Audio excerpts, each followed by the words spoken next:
A routine traffic stop turns into a nightmare when a police officer drags a black disabled woman out of her car. Witnesses stand frozen, some recording the scene as her cries for help echo through the street. What starts as an ordinary day spirals into an event that leaves everyone questioning what they've just seen. Who is this woman, and why did the officer escalate the situation so quickly? As tensions rise, a stranger steps in, challenging the officer's actions in a way no one saw coming. What happens next will leave everyone stunned and spark a conversation that goes far beyond this one moment. Stay tuned to uncover the truth behind this incident and the ripple effects that follow. It's a story of injustice, courage, and the surprising power of one person's stand.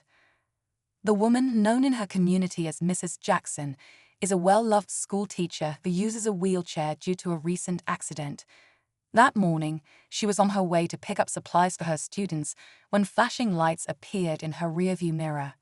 She pulled over, confused but calm, wondering what could have gone wrong. The officer approached, his tone sharp from the start. Witnesses recall him asking her to step out of the car, despite her explaining she was physically unable to do so. As Mrs. Jackson tried to explain further, the officer's impatience grew, and what happened next shocked onlookers. With no regard for her condition, he forcefully attempted to pull her from the car. People on the street began recording, shouting for him to stop, but he ignored them. Then, a bystander stepped forward, determined to intervene, and this bold act changed everything. The bystander, a young man named Marcus, couldn't stand by any longer. Known in the neighborhood for his activism, Marcus quickly stepped between the officer and Mrs. Jackson. He raised his hands, keeping his voice calm but firm, asking the officer why he wasn't following protocol for disabled individuals.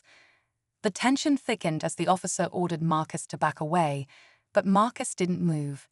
Instead, he pointed to the growing crowd of witnesses recording the scene. Meanwhile, Mrs. Jackson's voice trembled as she pleaded for someone to call her daughter, who she had been heading to meet. Her car was still running, her groceries scattered in the back seat, but no one knew how things would escalate next. Some onlookers whispered about filing complaints later, while others shouted in frustration, urging the officer to stop. It seemed like the moment could boil over at any second, and then a second police car pulled up. As the second police car pulled up, the crowd held its breath. Another officer stepped out, observing the chaos with a tense expression. Marcus took a step back, hoping this officer might de-escalate the situation, but Mrs. Jackson's face showed nothing but fear. The first officer, still gripping her arm, muttered something to his colleague, who nodded but kept his distance for a moment, scanning the crowd. The onlookers grew louder, some shouting for justice, while others demanded answers. Marcus turned to the second officer, explaining Mrs. Jackson's disability and pleading for someone to listen. The officer hesitated, his hand hovering near his radio, as though weighing his options. Meanwhile, Mrs. Jackson tried to compose herself, tears streaming down her face as she begged for someone to believe her. Then, out of nowhere, a voice from the crowd shouted, "I have it all on camera." All eyes turned toward a woman holding her phone high, and the energy of the moment shifted dramatically. The woman with the phone stepped forward, her voice steady as she said, "Everything from the moment you pulled her over is recorded." The crowd grew quiet, the tension shifting as all eyes locked on the officers. The second officer approached her cautiously, asking to see the footage, but she refused, holding the phone tightly. "This needs to go to someone who will actually do something about it," she said, her words sparking murmurs of agreement from the bystanders. The first officer's demeanor changed, his grip on Mrs. Jackson loosening as he glanced nervously at the growing crowd. But before anyone could take a breath, another twist unfolded. From behind the crowd, a man in a business suit emerged, identifying himself as an attorney who had been driving by. He introduced himself as Mr. Collins and immediately began asking the officers pointed questions, his tone professional but firm. The officers exchanged glances, clearly unsettled by his presence. Why wasn't a disability expert called to assist? Mr. Collins asked. The first officer stammered, caught off guard, while the second officer appeared increasingly uneasy.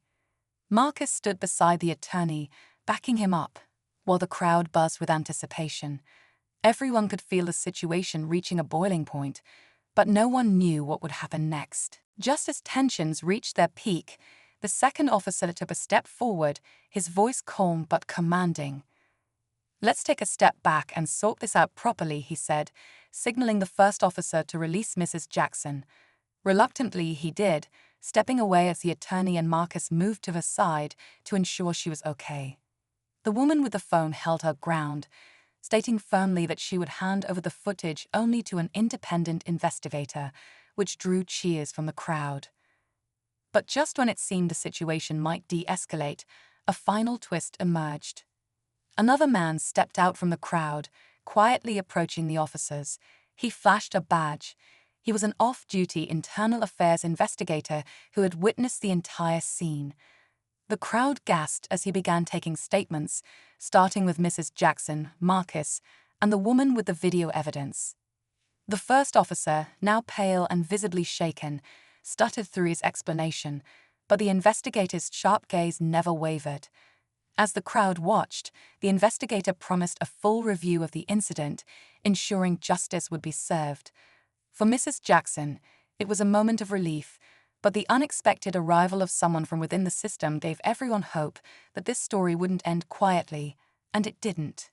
In the weeks that followed, the footage from the scene went viral, sparking outrage and conversations about accountability.